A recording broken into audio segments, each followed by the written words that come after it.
жатқан депутаттар, бирок себеп жагдайлар бар. Сессияны ашу дауысқа саламын. Қарсы қалыс қалу жоқ, сессия ашық деп жариялаймын. Қазақстан Республикасындағы жергілікті мемлекеттік басқару және өз басқару туралы заңының 10 бабы 2 тармағына 19 бабы 3 тармағына сәйкес аудандық мәслихаттың кезектен тыс 45 сессиясы өз жұмысын бастайды. Қазақстан Республикасындағы жергілікті мемлекеттік басқару және өзін-өзі басқару туралы заңының 11 бабы негізінде кезектен тыс сессияға аудан әкімінің орынбасары Алмас Пернебекұлы Ижимов, аудандық кәсіпкерлік және ауыл шаруашылық бөлімінің басшысы Ришат Дәулетханұлы Искаков, аудандық экономика және қаржы бөлімінің бюджет жоспарлау бойынша бас маманы Мөлдір Мерекеқызы Майылханова, ауыл округ әкімдері және іс басқарушылар қатысып отыр. Сессия отырысы тікелей эфирде көрсетілуде.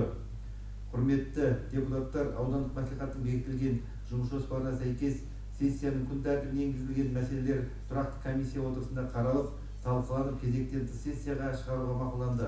Атап айтқанда, бірінші, Күршім ауданының 26 жылға арналған оңайлатылған декларация негізінде арнаулы салық режимін қолдану кезінде салық мөлшерлемесінің мөлшерін төмендету туралы баяндамашы Ришат Дәулетханұлы Искаков, аудандық кәсіпкерлік және ауыл шаруашылық бөлімінің басшысы. Екінші, Күршім аудандық мәслихатының 24 жылғы 25 желтоқсандағы 2025-27 жылдар арналған Күршім ауданының бюджет туралы нөмір 31-4 шешім өзгерістері туралы баяндамашы Мөлдір Мерекеқызы Майылханова, аудандық экономика және қаржы бөлімінің бюджет жоспарлау бойынша бас маманы.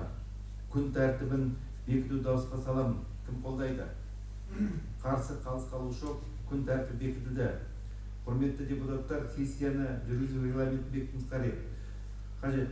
Бірінші, екінші мәселелер бойынша баяндамашыға 10 минутқа дейін, анықтама хабарламалар 3 минут, дауысқа саламын. Кім қолдайды? Қарсы қалыс қалу жоқ, регламент бекітілді. Аудандық мәслихаттың регламентіне сәйкес санақ комиссиясы және қатысушылық тобын сайлауымыз қажет. Менің ұсынысым санақ комиссиясының құрамына депутаттар Ләйлім Алтынғазы Шоқаева, Арғынбек Ақманұлы Қабдуллинді, қатысушылық тобына Ләйлат Құмарованы, Достық Дәулетжанұлы қатарын ұсынамын. Дауысқа саламын. Кім қолдайды? Қарсы қалыс қалу жоқ, санақ комиссиясы және қатысушылық тобының құрамдары бекітілді. Күн тәртібіндегі бірінші мәселе бойынша Күршім ауданының 2026 жылға арналған оңайлатылған декларация негізінде аудандық салық режимін қолдану кезінде салық мөлшерлемесінің мөлшерін төмендету туралы сөз аудандық кәсіпкерлік және ауыл шаруашылық бөлімінің басшысы Ришат Дәулетханұлы Искаковқа беріледі.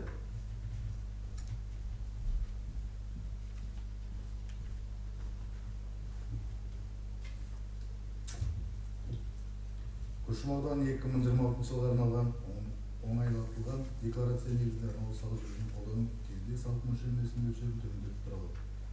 Бұл жоба Күршім ауданының шағын және орта бизнес субъектілерін қолдау және аудан экономикасының тұрақты дамуын қамтамасыз ету мақсатында әзірленді. Жобада бөлшек салықтың арнаулы салық режимін қолдану кезінде салық ставкасын төмендету қарастырылған. Күршім ауданының кәсіпкерлері қазіргі уақытта салықтық жүктеменің жоғары болуына байланысты белгілі қиындықтарға тап болуда. Салықтық жүктемені азайту кәсіпкерлерге өз қызметін кеңейтуге және жаңа жұмыс орындарын құруға мүмкіндік береді. Сондай-ақ жергілікті экономикаға инвестицияларды арттырады. Бөлшек сауда саласында жұмыс істейтін кәсіпорындар көбіне аудан экономикасының маңызды бөлігін құрайды. Бұл себеп олардың қызметін жеңілдету мақсатында салық ставкасын төмендету қажеттілігін туындап отыр.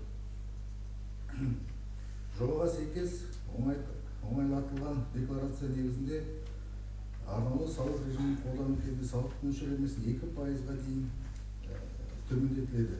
Бұл төмендету шағын және орта бизнес өкілдерін оң әсер етіп, олардың қаржылық тұрақтылығын арттырады және аудан бюджетіне түсетін кірістердің ұзақ мерзімді перспективаларда өсуіне ықпал етеді деп күтілуде. Әлеуметтік экономикалық тиімділігі. Кәсіпкерлікті қолдау, салық ставкасын төмендету аудан кәсіпкерлеріне қаржылық тұрғыда жеңілдік береді. Бұл олардың бизнесін дамытуға ынталандырады. Жұмыс орындарының көбеюі, кәсіпорындардың экономикалық жағдайын жақсаруы, жаңа жұмыс орындарын құруға және халықтың жұмыспен қамту деңгейін арттыруға ықпал етеді. Ауданның экономикалық дамуы, салықтық жүктеменің төмендеуі арқылы кәсіпорындардың қаржылық ахуалы жақсарады. Бұл аудандагы экономикалык белсендүүлүктү арттырып, onun жалпы дамуына оң әсер етеді. Бұл жоба Қазақстан Республикасының салық кодексіне және басқа да заңнамалық актілеріне сәйкес әзірленген. Күршім ауданының аумағында бөлшек салықтың арнаулы салық режимін қолдану кезінде салық ставкасын төмендетіп туралы мәслихат шешімінің қабылдануы ауданның кәсіпкерлеріне маңызды қолдау көрсетеді. Бұл өзгеріс ауданның экономикалық тұрақтылығына және халықтың өмір сүру деңгейін арттыруға ықпал етеді деп күтілуде. Құрметті депутаттар, Ришат Дәулетханұлы, сұрақтарыңыз бар ма? Бұл мәселеден тұрақты комитетінде қаралып талқыланды. Сұрақтарыңыз болмаса, шешім жобасын қолдарыңызда дауысқа саламын. Кім қолдайды? Қарсы қалыс қалу жоқ, шешім бекітілді. Осысызда. Күн тәртібіндегі келесі мәселе бойынша Күршім аудандық мәслихатының 24 жылғы 25 желтоқсандағы 25-27 жылдан арналған Күршім ауданының бюджет туралы шешім өзгерістері туралы сөз аудан экономика және қаржы бөлімінің бюджет жоспарлау бойынша бас маманы Мөлдір Берекетов Майылханова беріледі.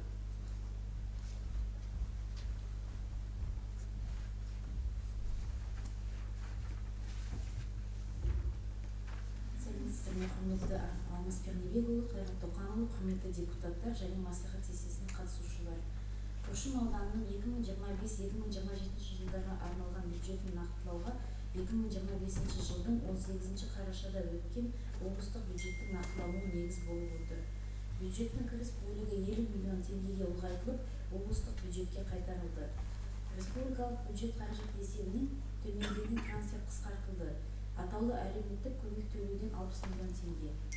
Облыстық бюджет қаражат есебінен төмендеген трансферттер қысқартылды. 12 миллион 337 мың теңге, атап айтқанда, атаулы әлеуметтік көмек төлеуден 1 миллион теңге, мүгедектерді міндетті гигиеналық құралдармен қамтамасыз ету нормаларын ұлғайтудан 718 мың теңге, жолаушылар тасымалынан 1 586 мың теңге.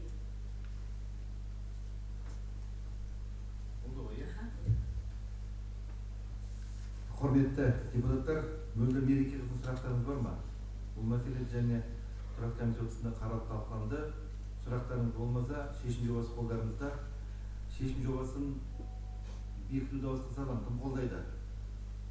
Қарсы қалыс қалу жоқ, шешім бекітілді. Рахмет. Құрметті депутаттар, барлық сессияның мәселелері қаралды. Осымен кезектен тыс 45 сессия өз жұмысын аяқтайды. Басқа сұрақ